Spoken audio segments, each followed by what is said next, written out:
the inability, I have a lot of kids come to me and ask me for advice, and I said, the biggest failing of my career, the biggest lesson I've learned in my career has been the inability to dream big. Let me just concretize the example only to show you the mistakes we make, and hopefully some of you will learn from this example. Two stocks that I still own in my portfolio. One stock Bhatta mentioned was Bharat Electronics. It was at 20 bucks in 2000. Maybe 1998, it was at 20 bucks with a 2 rupee dividend built in. Its market cap is 160 crores. Its market cap today is closer to 18,000 crores, right? And United Spirits, 20,000 market cap, 20,000 crore market cap. If those two stocks, you total of the market cap is 36,000 crores. If I had bought 10% of those companies at that time, and I had the financial means to do it at that time, I would be in the Forbes 400, right? I do nothing else in my life. I could buy two stocks which I knew were great companies, Bharat Electronics and McDowell's. I was convinced about them, but if you don't bet big enough, you're not going to make those big returns. So the point of pessimism, when people don't understand PSU or don't understand the alcohol market, is what gives you these great opportunities that you have to absolutely go out, load up, and buy these stocks. So my urge to you is, rather than, the market pays you for performance, not for activity. So the idea that, as Bhatta correctly pointed out, you can flip on a TV channel and you'll get a bullseye recommendation for the day, or you'll get a stock pick for the week, is lunacy. It's just absolute lunacy to do that if you want to get rich, okay? If you want some excitement, please go ahead and do that. But if you want to get rich, if you want to follow the Graham Dodd's principle that when you're 50, you want to get rich, that's the only way to do it. When there's pessimism, load up. Buy the stocks, sit tight, all right? And ultimately, great businesses are your great friend. They will compound in value over time. They will compound in dividends. I mean, Bharat Electronics today pays 20 rupee dividend on the purchase price of 20. So you're getting 100% return just on dividends. Forget the capital appreciation that has taken place over periods of time.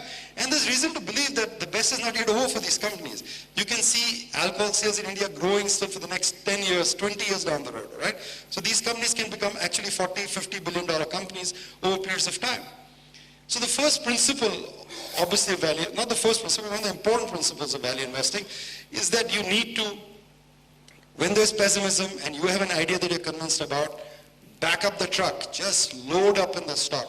You are not going to get rich, seriously rich, unless you do that. The second and the most important principle of all investing is that markets offer you the discrepancy between what they call price and value, right? And as investors, that's the only thing you have to do all your life. You have to find out the discrepancy between price and value. Price is what the market is, the market capitalization of a company, what the market is saying that this company is worth. And value is what you ascribe it. What is your opinion of the value of the company? Now that's a subjective art form. And people say, well, how do I know what the market value of a company should be, or what the private value? You train your head to do this, right? I train my head, I realize the value of, say, a San Miguel beer in the Philippines, or Penrod in Italy, that the value of these companies globally was so much, it's just not possible that India's alcohol market is worth only 200 crores. So the way to do it is you build a circle of competence, right?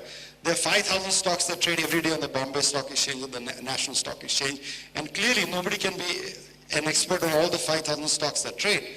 But you can be an expert on 50 stocks that belong to a circle of competence. Let's say you're a doctor. And you say, well, I know stethoscopes, I know surgery, but I don't know anything about stocks.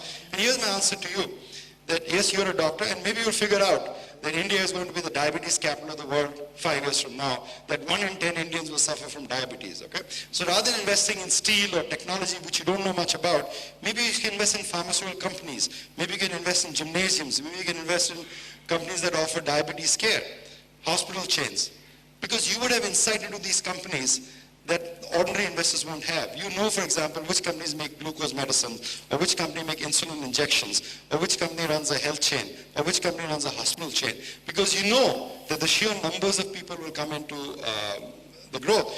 If you're a banker, look at the financial stocks. If you're an engineer, look at the construction stocks. So narrow, make it to your advantage, all right? Rather than try and be good in someone else's business, take a sector that you are comfortable with, that you understand something about, that you have knowledge, acquaintance, contacts, and try and milk that, and you will be a much better value investors. The other principles that, just to summarize what Bhatta said, extremely important to read. If you're a young man wanting to get into this business, you really don't need a lot of capital. You can start with 5 lakhs, 10 lakhs, you can compound that money. By the time you're 50, you'll be seriously rich. But the way to get rich, the way to make the odds better in your favor, is that you need to read, all right? There's no shortcut to that business, okay? You read not because as you're not looking for an outcome, but it's the process. The way to get rich, you keep reading, and some insights will just come to you. That's just get a little bit smarter every day. Some of these insights will come to you over periods of time. The last principle of value investing is that the stock market, people think it functions for various reasons, that maybe for the exchanges, maybe for the regulators, maybe for day traders, maybe for arbitrages. But the true function of the stock market is to create long-term wealth, right? And there is only one way to create long-term wealth, all right? It's been proved time and again. You go through the first 400 list, I don't think you're going to find an arbitrage or a momentum trader in there. You're going to find value investors. Thank you. I'd now like to invite Mr. Ramdev Agrawal to give us his